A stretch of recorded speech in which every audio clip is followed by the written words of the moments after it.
If you think that your life is hard and you're giving up on that because you think your life is unfair, think again. I was 18 years old when I got married. I belonged to a very conservative family, a Baloch family, where good daughters never say no to their parents. My father wanted me to get married, and all I said was, if that makes you happy, I'll say yes. And of course, it was never a happy marriage. Just about after 2 years of getting married, about 9 years ago, I met a car accident. Somehow my husband fell asleep and the car fell in the ditch. He managed to jump out, saved himself. I'm happy for him. But I stayed inside the car and I sustained a lot of injuries. The list is a bit long. Radius ulna of my right arm were fractured. The wrist was fractured. Shoulder bone and collarbone were fractured. My whole rib cage got fractured. And because of the rib cage injury, lungs and liver were badly injured. But that injury that changed me and my life completely as a person and my perception towards living my life was the spine injury. 3 vertebrae of my backbone were completely crushed and I got paralyzed for the rest of my life. Many people came to rescue. They gave me CPR. They dragged me out of the car. And while they were dragging me out, I got the complete transection of my spinal cord. Those 2.5 months in the hospital were dreadful. I was at the verge of despair. One day, doctor came to me and he said, well, I heard that you wanted to be an artist, but you ended up being a housewife. I have a bad news for you. You won't be able to paint again. Next day, doctor came to me and said, your spine injury is so bad, you won't be able to walk again. I took a deep breath and I said, it's all right. Next day, doctor came to me and said, because of your spine injury and the fixation that you have in your back, you won't be able to give birth to a child again. That day, I was devastated. I still remember, I asked my mother, why me? And that is where I started to question my existence. Why am I even alive? And that is where I realized that the words have the power to heal the soul. My mother said to me, this too shall pass. God has a greater plan for you.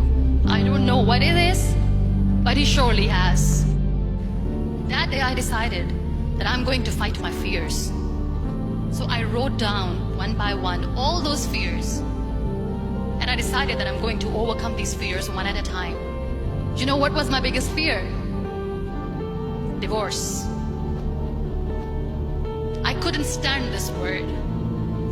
I was trying to cling on to this person who didn't want me anymore, but I said no. I have to make it work.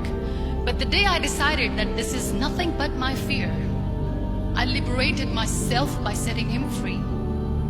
And I made myself emotionally so strong that the day I got the news that he's getting married, I sent him a text that I'm so happy for you and I wish you all the best. And he knows that I pray for him today. Number 2 was, I won't be able to be a mother again. And that was quite devastating for me. But then I realized there are so many children in the world, all they want is acceptance. So there is no point of crying, just go and adopt one. And that's what I did. 2 years later, I got this call from a very small city in Pakistan. I got a call and they said, are you Muniba Mazari? There is a baby boy and would you like to adopt? And when I say yes, I could literally feel the labor pain. I said, yes, yes, I am going to adopt him. I am coming to take him home. So when you accept yourself the way you are, the world recognizes you. It all starts from within. We have this amazing fantasy about life. This is how things should work. This is my plan. It should go as per my plan. If that doesn't happen, we give up. I never wanted to be on the wheelchair. Never thought of being on the wheelchair. This life is a test and a trial, and tests are trials are never supposed to be easy. So when you are expecting ease from life, and life gives you lemons, then you make the lemonade, and then do not blame life for that, because you were expecting ease from a trial. Trials make you a stronger, better person. Life is a trial, and with time you realize that. It is okay to be scared. It is okay to cry. Everything is okay, but giving up should not be an option. They always say that failure is not an option. Failure should be an option, because when you fail, you get up, and then you fail, and then you get up, and that keeps you going. There are so many people in the world who are dreaming to live a life that you are living right now. You have no idea. Embrace each and every breath that you are taking. Celebrate your life. Live it. Don't die before your death. Live your life fully. Accept yourself the way you are. Be kind to yourself.